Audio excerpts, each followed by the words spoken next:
And now, another episode of MMA Gossip with your boys. Boom, we're live, baby. MMA Gossip, episode number 28, back in your life. You know the usual, Chris, Matt, Mike, and we have a special guest today, the native psycho, Jordan Griffin. What's going on, brother? How you doing? Good, man. Just fucking training every day, getting ready, pretty much. That was one thing I would ask. How's training been during quarantine? It took a little bit to get used to it, to adjust, but I feel like I've adjusted and I'm back at next level and I'm doing a lot right now. So I'm just adjusting. I'm getting better every day. So Was it limited training at all? Was it like just pros or something like that? How'd they do it over there? We had it like that for a while where it was just pros, and then basically they've opened up Roufusport since then, and they have all the requirements. You got to wear a mask and stuff like that. So, right, I hear you. Word. So, first of all, I was the one that was talking to you on the phone. Thanks for being on the show, first and foremost. But I just kind of want to bounce around with your career and just kind of ask you questions that we have, that we've seen over the course of your career. So we know that your last fight didn't go exactly as you planned. But however, we do know that it was a fight. It was 2 weeks removed from your fight that was supposed to be with Derek Minner. Do you think that 2 week period had anything to do with the lead up to the next fight in terms of your performance and preparation? I hate making excuses, man. I hate making excuses. I was 1-3 when I started. I didn't get here making excuses. You know what I mean? So like, I'm 18-8 now in the UFC. I'm 1-3 in the UFC, unfortunately, but I was 1-3 on the local circuit before I went on those huge win streaks. So again, I'm making my adjustments. This one, I need to start making smarter decisions with my fight career. I know physically and mentally, I'm always ready to win. I'm always ready to fight, but I think I need to start making more smarter decisions as far as, with my career, managing myself. So yeah, that weight cut, dude, I shouldn't have cut weight so close together. And then when I came back that second week, the UFC was like, oh, you're because I take adderall.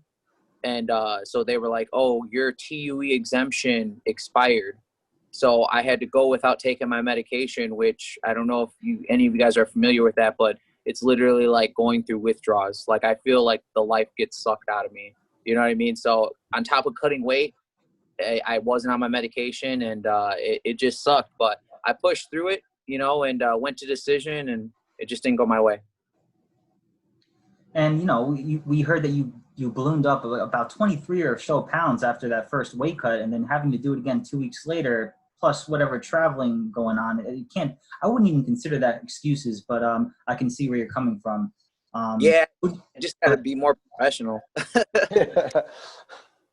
Yeah, for sure. I did not know about that whole the Adderall being some sort of exemption. Could you maybe elaborate on that? Like, is there any other local, like, normal drugs that are you would say that there's some sort of exemption problem with other fighters, perhaps? I think Adderall is just the main one because it's looked at as a performance enhancing drug. It's looked at, so that's why you need a TUE. I mean, it's like cracking a pill. That's what they say. You know what I mean? But for me, when I'm not on it, I'm all over the place. For me, it just straightens me out. For people who don't need it, they take it and they get jittery and they get all over the place. You know what I mean? For me, it's like when I'm not on it, I don't know. I can't even get out of bed, dude. It's like crazy. So it was horrible. It was a bad weight cut and it was a bad experience. But after my fight, I ended up getting my TUE all set up and everything's good to go. So yeah, well, props to you if you've been doing that, man. I feel like the way I would take that, you did all that, made it through the 23-pound weight cut, the fight, everything, still made it through a decision without that. That's incredible, man. So more props to you. Thanks, man. And did the UFC give you any sort of compensation for Derek Minner pulling out the day of weigh-ins? Yeah, so the UFC, actually, they paid me for making weight. Thank God. I heard something that they're not doing that anymore, but awesome that I made the cut. I made about a little bit over $30,000 just making weight with the UFC because it's happened to me before where my opponents just can't fight and then make weight. So I always tell people some of the younger fighters, you got to stay professional. You got to make weight. Just make it a habit. all the time to make weight. And, it pays off. It definitely paid off for me this last year. So. And we know that you want to get back in the cage around December, but would there be any chance, like if an opportunity presented itself before then, would you take it, or do you want that full preparation and time for your camp? I like the full preparation, but again, if they gave me a fight at 155, I'd take it. You know what I mean? So like people don't understand that. They're like, oh, you're a small 145er. No, I'm not. I started fighting at 170. I used to walk around at 190 pounds. So it's just like I fought 170. I fought at 155, and now I have to stick to a strict schedule just to make 145. So it's 155. I can see myself doing really good in as far as how I perform and the energy levels and strength. I can see myself doing amazing at 145.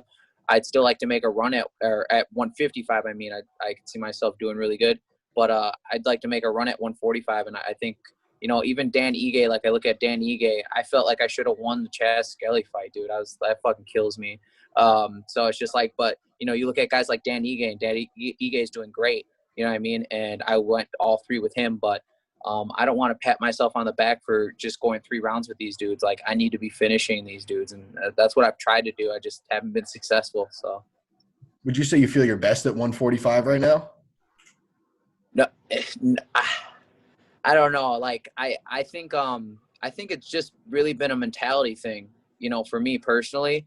I was trying to think about like what had changed before being in the UFC and now. And I think a lot, like I stopped going to kickboxing classes. I would only, so I would do not technically all together, but like we'd have pro classes where we do kickboxing 2 to 3 times a week. And then the other days it would be grappling. I would just go to those, just the pro classes, and then hit mitts and hit the bag. I started going back to regular classes with everybody else, like everyone that signs up at Roufusport. I just started going in and I love it. I feel more energetic. I'm eating healthier. I feel happier.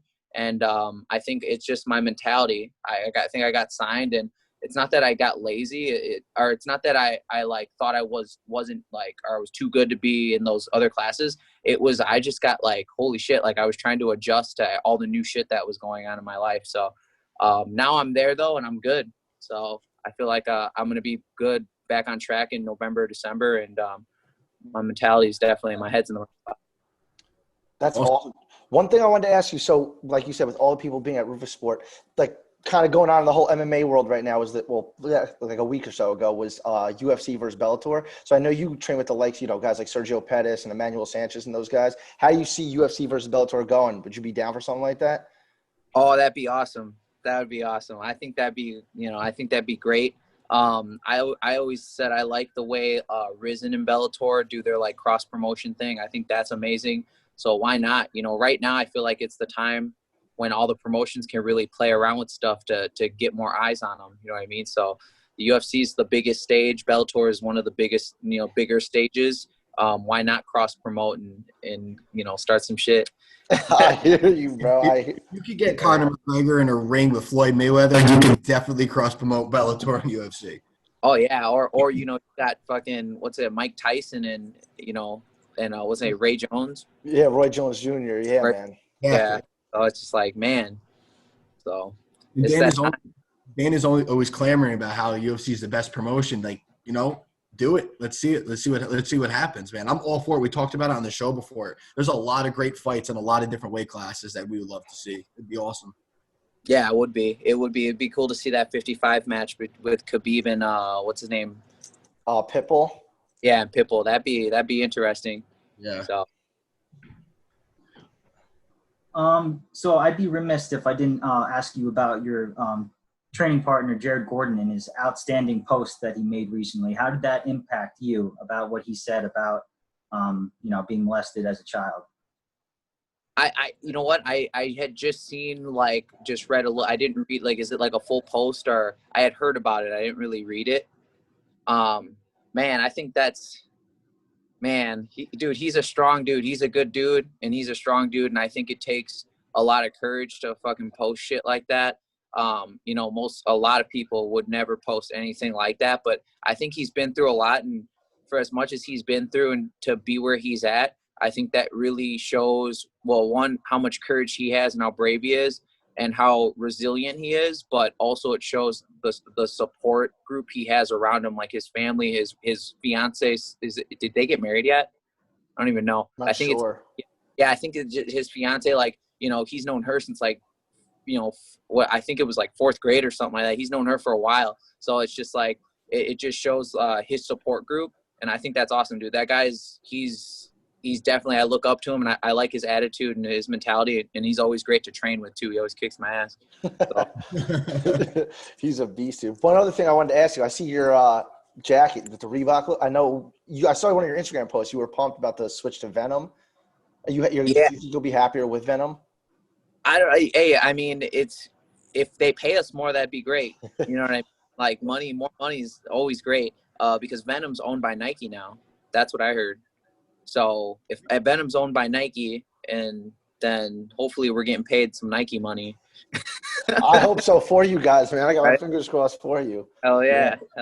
Oh, that's why. You know what? I want to get back into the hang of things. Like, I think I was so like, oh my God, I'm making this much money and all this other stuff. But my mom even said it. My mom was like, she's like, you need to fight like what before people call me Native Psycho, they call me Psycho Hammer. And I go out there and I fucking like be just brute tough it, and I toss people around, slam them on their heads and shit. And I definitely fought with, I fight with a lot of heart now, but I think I was just fighting with nothing but like willpower and heart then, because I didn't know anything. So my mom's like, you need to fight like Psycho Hammer. You need to go fight like that dude. And you know, I fought for $200, man. I'd kill someone for $200. You know, so again, when I say like my mindset, dude, I feel like my mindset's there now, and I know like, okay, this is what I have to get done when I get here. And this, you know, I think when I first got signed to the UFC, I was just so all over the place and excited, and everything was so new to me. And I feel like with every single fight, I've gotten a little bit more comfortable. So I can't wait to return. Yeah, we're excited for it, man. We were betting on you. We told everyone who would listen to put money on you over TJ Brown. And me and Matt were just going back and forth about how you had that angle on the guillotine. And I was like, I just watched an interview about him. And Matt was going crazy. He's like, I have to ask him about that. Yeah, I mean, I guess the interview, that was such a crazy finish. Like the angle, I don't think anyone thought there was any way he was tapping from there. And then he did him. We were just like, what the fuck? And you told me about your interview. I was like, all right, that makes sense, but it's just so crazy. It's just one of those things I'm sure you picked up along the way while training. Yeah, I picked that up when I was a white belt. So I was a white belt. Yeah, I was a white belt for a very long time because I didn't have a professor. I was jumping around. I think my first like black belt that I studied under was Red Schaefer. So that was like my very first ever like black belt, and he's Pedro Sauer affiliation. So it was like him, and I was jumping all over the place in Milwaukee, just kind of rolling. I did a lot of no gi, and so when I finally hit the gi and I found Professor Wanderlei, that's when I started getting promoted. But I was a white belt for like 4 or 5 years, so I was learning a lot. But yeah, I learned that earlier in my career as a white belt, and I don't know. Every once in a while, I pull some tricks out. So. I gotta study. I'm a white belt now. I'm gonna go study that like crazy and surprise a couple upper belts in my next. Awesome, man. So, before we let you go, I just want to say, thanks for responding to us. We had Brendan Allen on the show not too long ago. We're big fans of Roufusport over there. We can't wait for GM3 to go out there and shock the world against Cosma. Can't wait for Brendan Allen to go out there and face off with Ian Heinisch. And we can't wait to see you make your return, hopefully in December. And good luck to you, man, with everything. We appreciate you coming on the show. Awesome. Thanks, fellas. Thank you, man. Appreciate it. Thank you, bro.